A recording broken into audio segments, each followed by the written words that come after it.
컨텐츠 20개를 녹화를 했는데 클라우드 기록 안 하고 내 컴퓨터 기록해가지고 난리가 났습니다.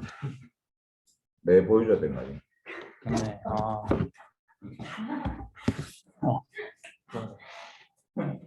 나 수염 이만큼 안 많은데 왜 이렇게 많지? 수염 필터링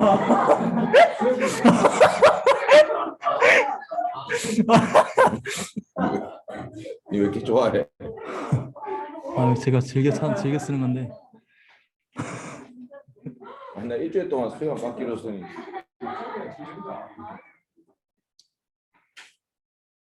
기록했어요? 예. 합시다. 다시 한번 합시다. 내 마음속 전부를 기타 1번 줄 끊었어. 주여 아버지. 내 마음속 전부를 다시는 주님 나 당신께 숨길 것 하나 없네 주보다 앞에 나가 다르니 모든 근심과 슬픔 사라질 한번 더 합시다. 내 마음속 전부 다시는 주님 나 당신께 숨길 것 하나 없네 주보다 앞에 나가 아뢰니 모든 근심과 사라지네 주의 맘에 주의 맘에 늘 계시고 나 주 안에 늘 거하니 이 놀라운 사랑 그 사랑 앞에 나아가 목소리 높여 찬양 드리네.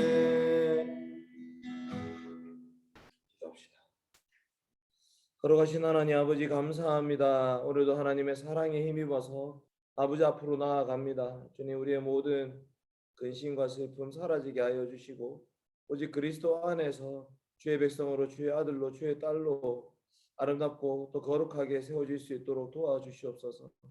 하나님 아버지 내일 주일을 준비하며 모였습니다. 리더들에게 은혜 주시옵소서. 기쁨을 주시옵소서. 감사함을 주시옵소서. 예배를 준비하면서 예배를 사모하게 하시고 예배 가운데 임재하시 주님을 바라보게 하여 주시옵소서.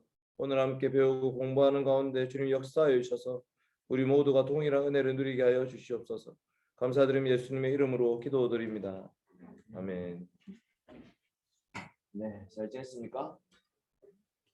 우리 방학 조장하시기로 작정하신 분들 손 한번 들어오세요. 박수 한번 칩시다. 우리 장윤석 씨, 지난 한 주간 어떻게 지냈어요? 에어컨 청소 한 주간 동안 24시간 곱하기 7일 하면 148시간. 네, 알겠습니다. 168시간이네. 대박. 에어컨 청소에 168시간. 알겠습니다. 네, 김민철 씨는 어떻게 지냈습니까?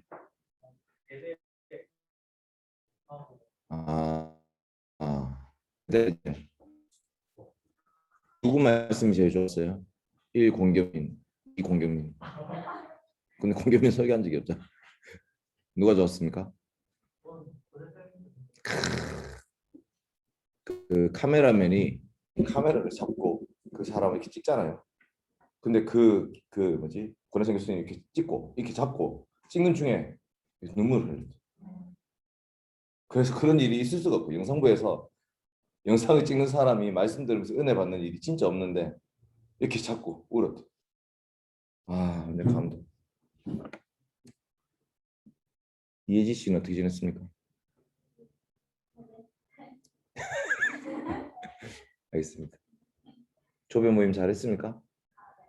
파이팅. 네. 그 소장 잘할 수 있겠네, 그렇죠? 방학 때도. 아멘. 네. 그 이번 방학은 이 예배 하나님만을 향하게 하라. 이 책과 이제 함께 가져가요. 여러분 예배가 뭐죠? 라고 질문했을 때 여러분 정의를 한번 해보세요. 예배. 민주 씨. 예배가 뭡니까?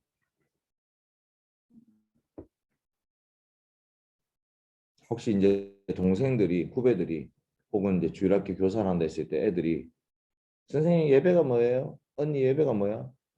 나중에는 엄마 예배가 뭐예요? 이렇게 물을 수 있잖아요. 뭐라고 대답할 거예요?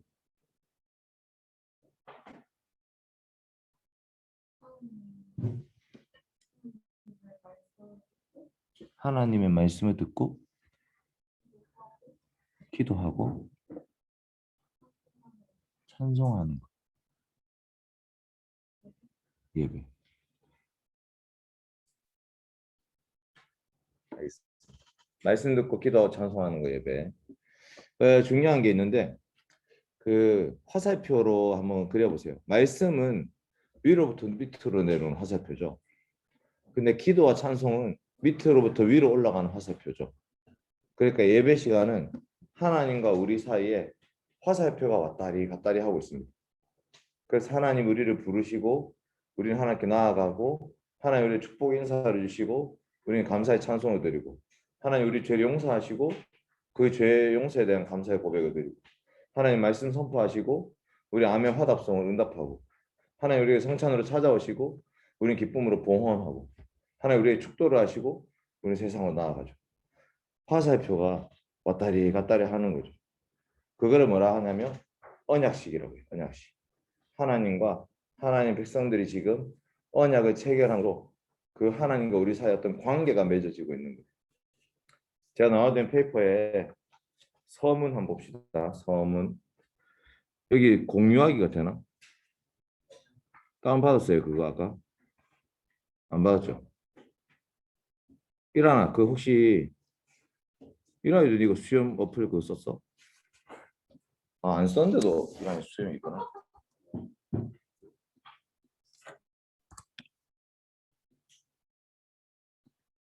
여자친구하고 카톡 이런 거 듣기 전에 빨리 이거 두 개 다 다운받을까요? 한글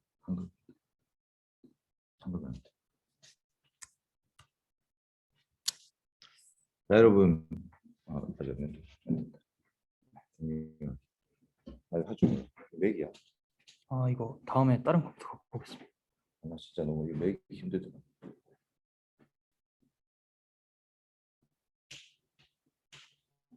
네. 자 여러분 보시면 예배 하나님의 향하게 하라 이 책 그 제목이고요. 영어로 뭐라 돼 있죠? 영어 한번 읽어보세요. 시작. 그래가지고 모든 것이 그분을 향하고 있는 곳이 있어. 모든 것이 그분을 향하는 곳. 그러니까 where이라고 했을 때 장소적 개념이잖아요, 그렇죠? 그러니까 예배는 어떤 행위라고 볼 수도 있지만 어떤 장소를 의미하기도 해요. 구약 시대로 보면 어디죠, 여기가? 구약 시대로 보면 where이 어디일까요?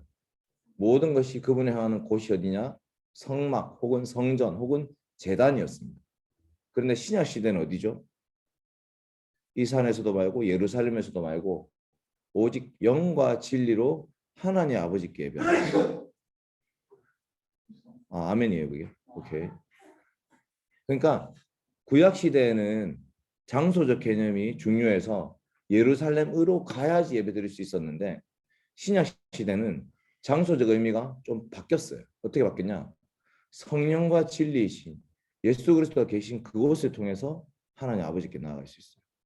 그러니까 아버지가 계신 곳은 무소부지하시기 때문에 어디나 계시지만 예수 그리스도가 계신 곳은 그 그리스도를 통해서만 하나님께 나아갈 수 있게 되었습니다. 그래서 우리는 예배 시간에 우리는 예루살렘에 가지 않습니다. 어디로 가느냐? 그리스도께로 가는 거예요. 그리스도께로 나아가면 거기에 하나님을 만날 수 있는 장소가 되는 거예요. 자, 그래서 서문 보십시오. 이 책에 이 책 받아간 사람은 강다현 씨한테 다 얘기했죠? 돈 다 줘. 다 적었어. 돈은 아직 다 안 냈고. 네, 알겠습니다. 이게 얼마짜리냐면 엄청 비싸잖아. 10,000원짜리. 무려 8,000원으로 20% DC를 해가지고 여러분 4,000원만 내시면 됩니다. 조원들한테 4,000원씩 걷으시면 다현 씨가 좋아할 거예요. 자 봅시다. 성희찬 목사님이 이 책에 서문을 썼는데 5쪽 보세요. 5쪽. 5쪽을 보시면 이 책은 주일마다 돼 있죠. 서문 5쪽. 민주 씨가 한 문단을 읽어주세요. 주일마다 저희 선생님들 집에서 그의 아름다움을 사모하며 드리는 공예배를 가졌다. 공예배는 개인이 물감이나 가정에서 드리는 예배를 말하지 않고 성도들이 교회로 회집하여 드리는 예배를 가리킨다. 공예배에서 드리는 성송이나 기도, 설교 등 모든 요소들은 개인이 행하는 것이 아니라 교회가 한 성령 안에서 함께 행하는 것이다. 하나님의 전에서 교회가 드리는 공예배만큼 우리의 신앙생활에서 중요한 주제가 있을까?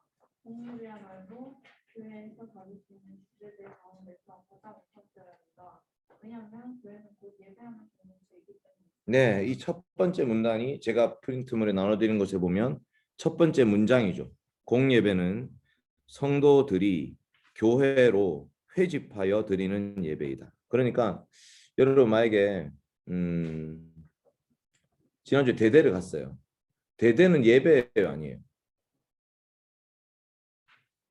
그래서 대대에 대학생 대회 때 앞에 PPT에 예배라는 표현을 썼어. 그 내가 예배 아니다 이렇게 얘기했어요.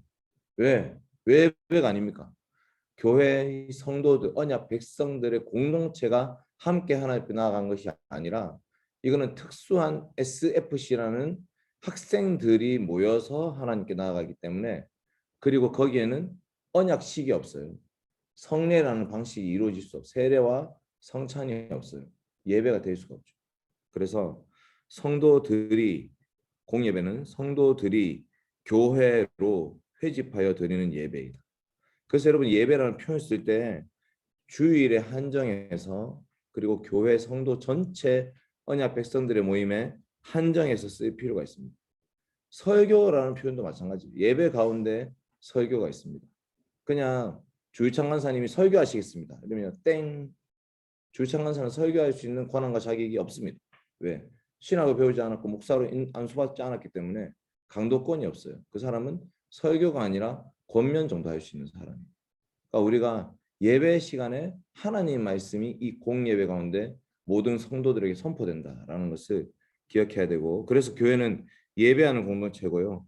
공예배가 교회의 교회됨을 결정하게 됩니다. 그리고 공예배 요소 중에서도 설교와 성례가 바르게 시행될 때 교회의 참된 표지가 보인다고 보고 있습니다. 자, 두 번째 문단은 다현이가 어디를 읽느냐 6쪽에 그러므로 중간 한 10째 줄에 그러므로 보여요. 다른 공예배를 하는 것이야말로 신앙의 개인주의가 활발해지는 현대 교회에서 다른 교회관과 교회 중심의 생활을 합니다. 그럼에도 불구하고 어떤 사람들에게는 여전히 공예배의 중요성이 가슴에 와닿지 않을 수 있다. 오히려 영혼 구원을 향한 전도와 선도, 혹은 사회 봉사와 사랑이 더 중요하다고 생각할 수 있다. 그 때문인지 오늘날에는 공예배를 구성하는 각 행동과 요소들, 전문 용어로 말하자면 예전이 소홀히 여겨지고 있다. 예배가 하나님과 그의 백성과의 만남을 가리킨다면 예전은 어떤 방법으로 그 만남이 이루어지는지, 즉 예배의 질서에 대한 것을 알 수 있다. 정과 진리 안에서 그를 예배하는 자들을 찾으시는 하나님께서는 사모함으로 드리는 예배 자체뿐 아니라 공예배를 드리는 방식에 대해서도 관심을 갖고 계시다. 이런 점에서 공서는 엄격하게 말한다면 공예배의 예전에 대한 책이라고 말할 수 있다. 네, 예전이 뭐라고 했어요? 예배의 질서. 예배는 마음대로 드릴 수 있는 게 아니에요. 질서를 따라서 드려야 됩니다. 그게 바로 예전이라는 것인데 그 예전이 지금 소홀히 되고 있어요. 왜냐하면 교회가 선교와 전도를 강조하고 있습니다. 좋은 거예요, 나쁜 거예요? 좋은 거죠. 선교와 전도 강조해야 돼요. 그런데 문제는 뭐냐? 선교와 전도를 강조하다 보니 초신자들에게 맞춘 예배를 하고 있어요. 그게 잘못된 거죠. 예배는 하나님 우리에게 명령하신 것이기 때문에 예배라는 예전이 말씀을 통해서 나타나야 되는데 초신자들이 어려워하고 힘들어하니까 이라는 명목하에 예배를 간소화하는 시대가 되고 있죠. 반대로 예배 드린 성도들은 세상에 나가서 봉사를 해야 됩니다. 사회 봉사를 해야 되고 가난한 자를 도와야 되고 약한 자를 도와야 돼요.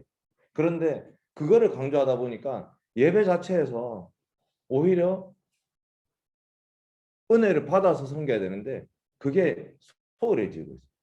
교회는 교회끼리 모이는 게 중요한 게 아니라 세상 속의 빛과 소금 돼야 됩니다 하면서 계속 세상으로만 나가요. 근데 세상으로 나갈 수 있는 힘이 어디서 옵니까? 예배 시간에 말씀의 은혜를 받아서 세상으로 나가는 거거든요. 그러니까 예배는요 중심에 있어요. 중심. 선교와 전도, 사회봉사 이게 무시하라는 게 아니에요. 중심이 뭐냐? 교회는 예배하는 공동체로서 정체성을 가지고 있고 그 예배로 나아오게 하기 위해서 전도와 선교가 있고 예배로 나온 자들의 삶을 통해서 사회 구원 혹은 사회 봉사가 구현되는 거예요.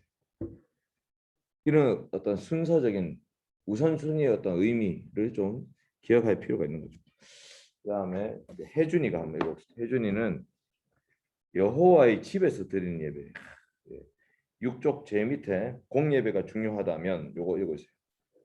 공예배가 중요하다면 공예배를 왜 어떻게 드려야 하는지 그리고 공예배의 의도와 열정은 무엇인지도 알아야 한다. 또한 공예배의 본질이 무엇이며 공예배에서 어떤 일이 일어나는지를 알아야 한다. 나아가 공예배가 진행하는 목적은 분명히 알아야 한다. 본사의 제목인 예배 하나님만에 향하게 하는 공예배의 목표를 잘 보여주고 있다. 즉 여호와의 집에서 드리는 예배하고 있는 모든 것은 하나님만을 찬양하고 하나님께 영광을 돌리는 데 초점이 맞춰져야 한다는 것이다. 네, 이게 바로 이 책의 제목의 의미예요.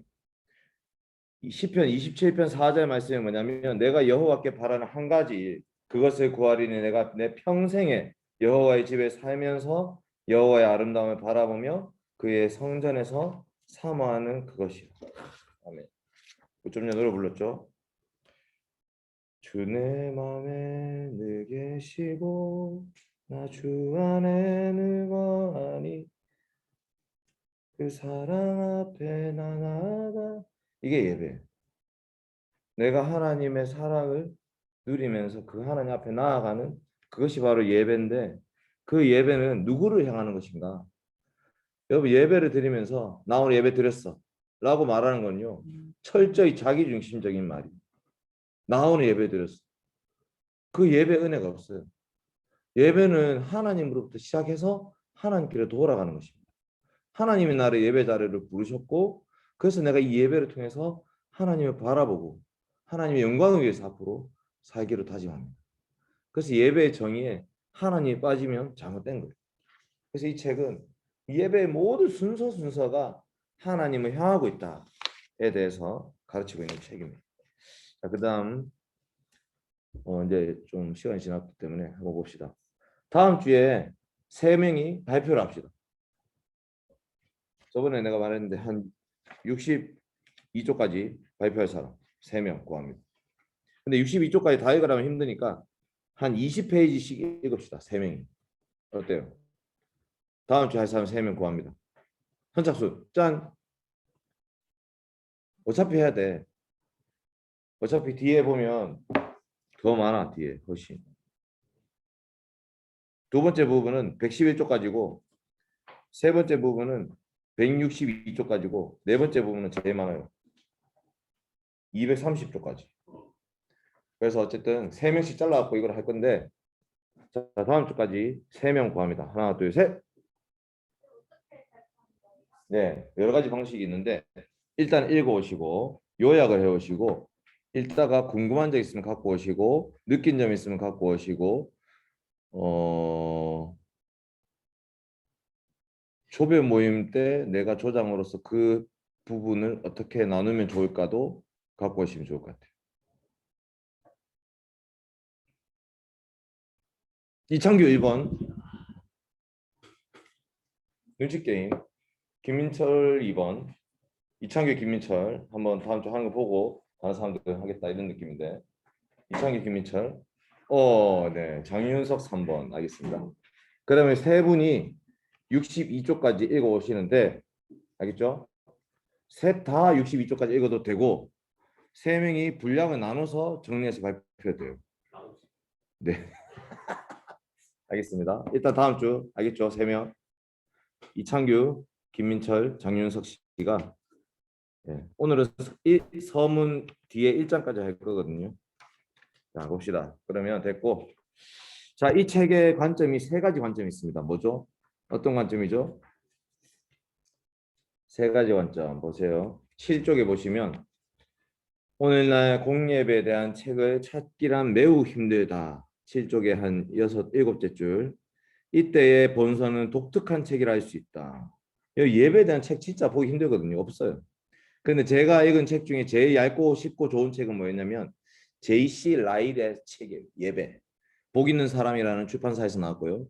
J.C. 라일 알겠죠? J.C. 라일 그 사람이 예배라는 책을 썼어요. 정말 제가 봤을 때는 야 예배에 대해서 이렇게 쉽고 정확하게 정의한 책이 있을까?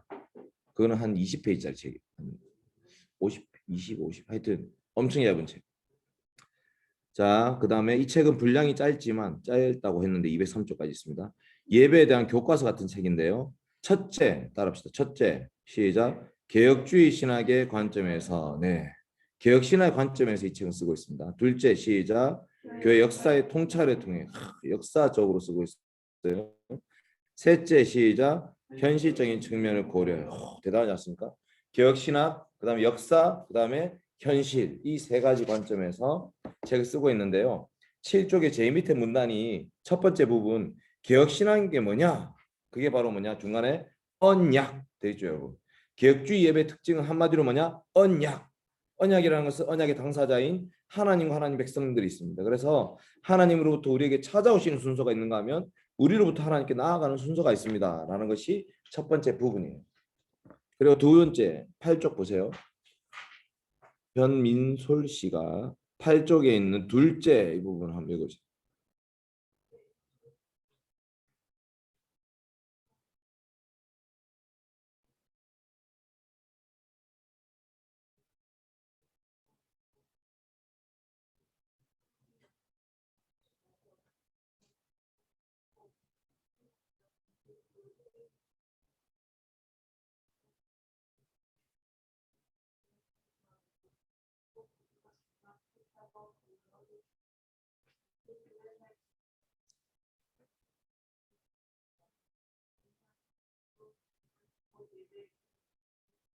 네, 여기까지만. 여러분 교회 역사를 통해서 예배가 흥망성쇠가 있어요. 예배가 잘 자리 잡기도 하고 예배가 망하기도 하고 다시 회복되기도 하고. 그런데 이 다시 회복되기도 하는 이 부분에서 16세기 종교 개혁이 등장합니다.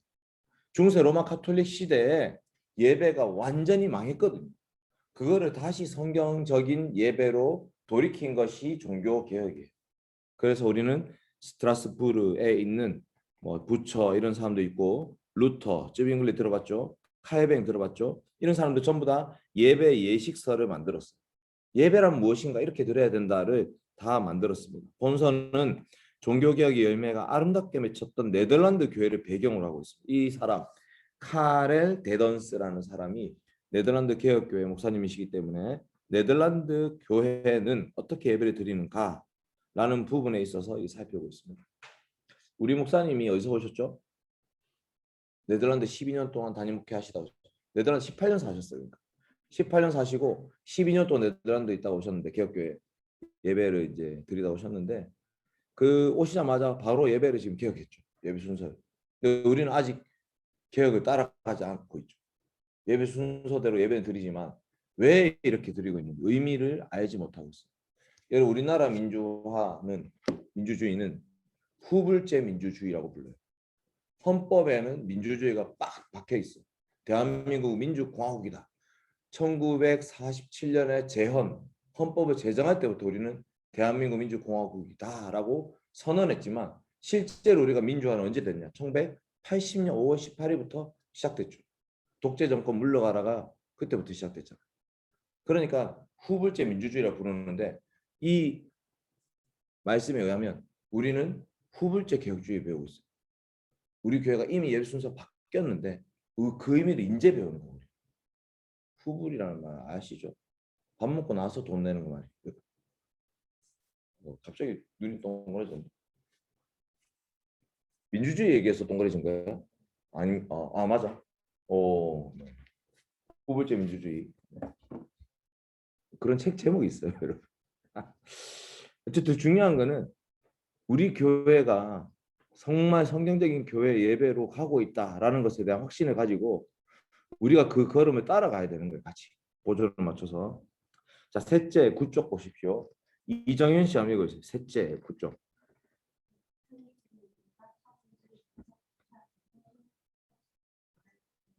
네, 이게 중요하죠. 실용적이고 실제적이다.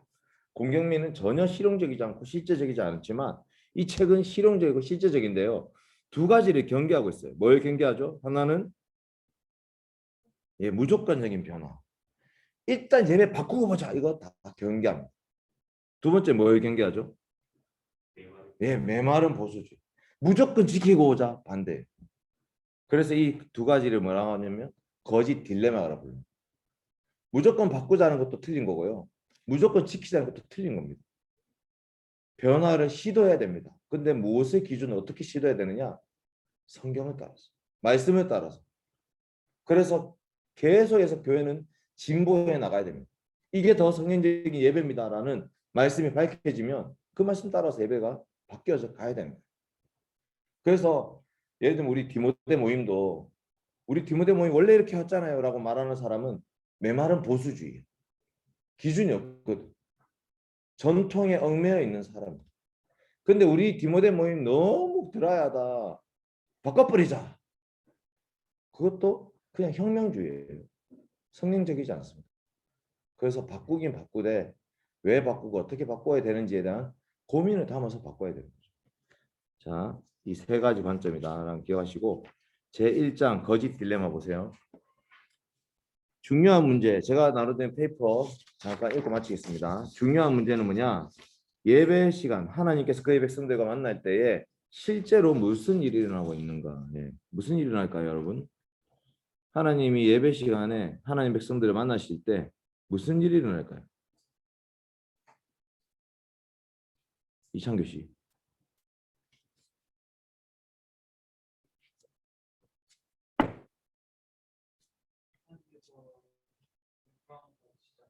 네. 자, 첫 번째 하나님이 하나님 백성들과 만났던 만남 생각해 보세요. 창세기 3장에 하나님 아담을 찾아오셨습니다. 어떤 일이 일어났죠? 아담은 나무 뒤에 숨었죠. 심판이 일어났습니다. 하나님이 바벨탑 사건 때 찾아오셨습니다. 어떤 일이 일어났죠? 바벨, 언어를 혼잡케 하셔서 흩으셨습니다. 하나님이 찾아오시면요, 심판이 일어납니다. 심판.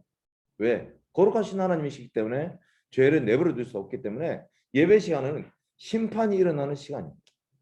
그런데 그 심판 가운데 우리에게는 구원의 복음의 말씀이 선포되고 있어요.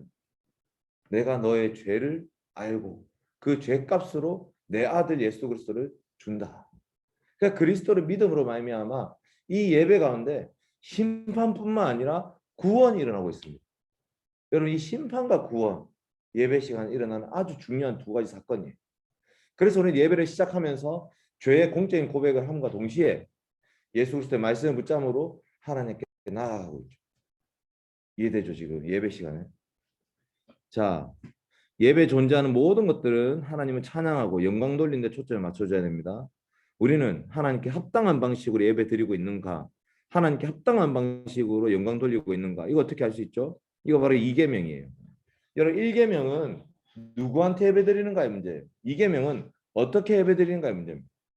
하나님은요, 내가 예배받기에 합당한 분이야 라고 말하실 뿐만 아니라 너희들 나한테 만나려면 이렇게 예배 드려야 된다고 말씀하셨어요. 1계명과 2계명이 같이 포함되어 있습니다. 2계명을 좀 기억하십시오.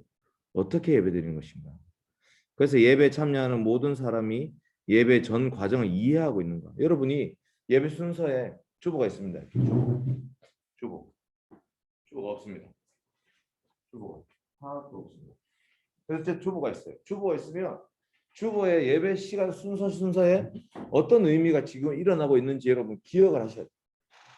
아, 지금 이 예배 순서가 이런 의미를 담고 있지 라는 확신이 있어야 돼요.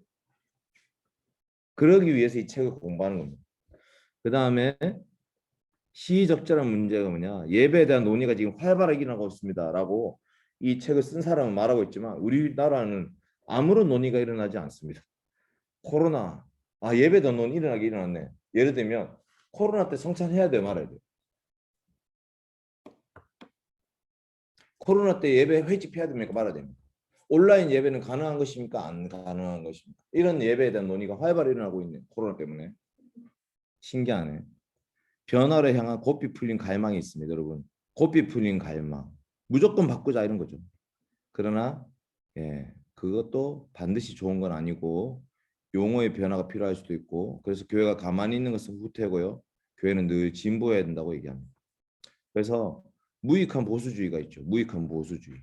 아무것도 안 하면서 계속 그냥 가만히 있자고 하는 사람들. 그 사람들은 도망치는 거예요. 현재에서 과거로 도망치는 것입니다. 보수적인 것이냐 진보적인 것이냐 둘 중에 하나를 골라라. 이것은 거짓 딜레마입니다. 우리는 진보할 준비도 되어 있어야 함과 동시에 보수도 해야 됩니다. 언제든지 개혁될 준비도 해야 되지만 말씀을 지켜야 돼요. 그래서 예배 시간은요. 보수와 진보가 동시에 일어나고 있는 시간이에요. 우리가 지킬 것은 무엇인지 우리가 바뀌어야 될 것은 무엇인지 이게 예배 시간마다 같이 일어나고 있습니다. 그래서 하나님이 가장 영광 받으시는 방식은 뭘까에 대한 고민을 가지고 예배를 통해서 그 이름에 합당한 영광을 돌리자가 이 책의 내용입니다. 1장 끝. 여러분 집에 가서 한번 읽어보시고 이제 2장부터 몇 장까지 읽어야 2장부터 4장까지 2, 3, 4 세 명이서 2, 3, 4를 농갈라 갖고 발표하고 준비하고 그 다른 사람들이 질의응답하는 시간을 가지도록 하겠습니다. 그 세 사람을 집중 공략해가지고 당신이 읽었다고 했는데 이 내용 어떤 내용이냐 설명해봐라. 이렇게 세 명이 다음 주에 준비하도록 하겠습니다. 세 명 한 사람씩 이렇게 요 앞에 나와가지고 근데 다음 주도 오프라인 모일래? 오프라인 모임 좋은 사람 온라인 모임 한번 손 들어보세요. 자 다음 주에 오프라인 좋은 사람 손 들어보세요. 아무도 없고 다음 주 성민이 손 들었고 혜주이 손 들라 했는데 오프라인 좋고 다음 주 온라인이 좋다 손 들어보세요. 온라인. 네, 그럼 윤석이는 온라인. 알겠습니다. 그럼 윤석이를 위해서 다음 주는 오프라인으로 합시다. 근데 윤석이는 집에서 온라인으로 발표를 합시다. 그 발표를 우리 다 같이 들으면 되겠죠. 그 오프라인 올 수 있다. 네. 오늘 올 때 뭐 타고 왔어? 세치? 네이버. 누구야? 너? 정현이? 민철? 아닌데 잠깐만 5명 아니야? 정현이 부산이고 다음 주도 부산이야? 아니야? 그럼 다음 주 5명이네. 그럼 차가 필요하네. 그러면 내가 3시 반? 아닌데? 창규 4시 이런 모임이고 니도 4시 있는 모임이네. 다음 주에 방역이 있어서 방역. 그럼 일찍 모이겠다. 11시쯤 좋았어. 그럼 다음 주에 내가 차를 운행할게. 별론가? 너무 좋아요. 너무 좋아요. 근데 다음 주에 교육자 회의가 언제 마칠지 모르겠는데 교육자 회의가 9시 반에서 보통 11시쯤 11시 반에 마치거든요. 마치자마자 내가 가가지고 바로 데리고 올게. 그러니까 최소한 12시에는 방역하면 되죠. 집사님 꼭 11시에 시작을 했으면 좋겠다. 네, 그렇게 말씀하시지만 모든 부서가 그 말을 듣지 않아요. 우리만 잘 듣고 있어요. 12시에 했나요? 네.